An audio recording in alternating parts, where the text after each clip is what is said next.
સિદ્ધિ અને શ્રેષ્ઠતાનું સન્માન કરી ભવ્ય ઉજવણી શંકુજ ફાર્મ ખાતે યોજાયો એવોર્ડ કાર્યક્રમ વિવિધ ક્ષેત્રોમાં યોગદાન આપનાર પ્રતિષ્ઠિત વ્યક્તિઓના સન્માન કરાયા સાંસ્કૃતિક કાર્યક્રમોનું પણ કરાયું આયોજન આ કાર્યક્રમમાં ગુજરાતના અનેક કલાકારો હાજર એએમસી મેયર અને સ્ટેન્ડિંગ કમિટીના ચેરમેન પણ હાજર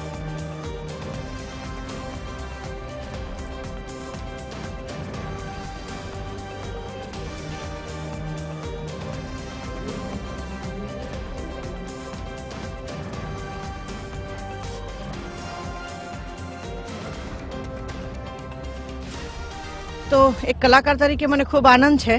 કે ગૌરવવંતા ગુજરાતીઓનું સન્માન એટલે કે આમ તો બધા જ ગૌરવવંતા જ છે આપણા જેટલા ગુજરાતીમાં નાના મોટા જેટલા કલાકારો છે બધાને પણ દર વર્ષે આ કાર્યક્રમો થાય છે ને અલગ અલગ કલાકારોને એવોર્ડ આપવામાં આવે છે તો એનાથી શું પ્રોત્સાહન વધે છે કલાકારોનું તો ખૂબ આનંદની વાત છે અને આજે હું પણ એમની ભાગ બની છું તો મને પણ ખૂબ ગમે છે કેમ કે દરેક લોકો એક ગૌરવવંતા માને છે પણ કલાકારો પણ એકબીજાના પરિવાર જેવું હોય છે અમારો એક પરિવાર છે એટલે અમારે આવવું પણ અમારી ફરજમાં આવે છે એટલે હું ખૂબ આનંદમાં છું સંગીત ક્ષેત્ર હોય કે અભિનય ક્ષેત્ર હોય કે અનેક બીજી કલા જગતને લગતા જેટલા પણ ક્ષેત્ર છે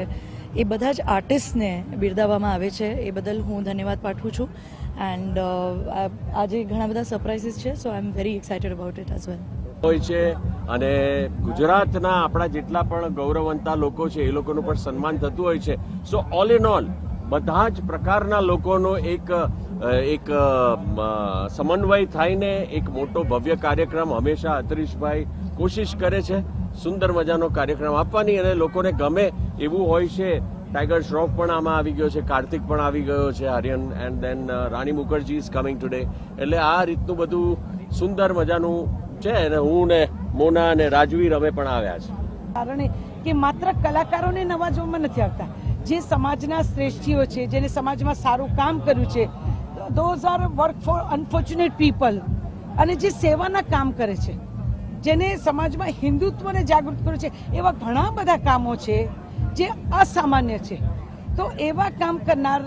વ્યક્તિ વિશેષને અહીંયા નવાજવામાં આવે છે માટે ગૌરવવંતા ગુજરાતી એ સવિશેષ એવોર્ડ છે આ પતંગમય વાતાવરણ જોઈને મન ખુશ થઈ ગયું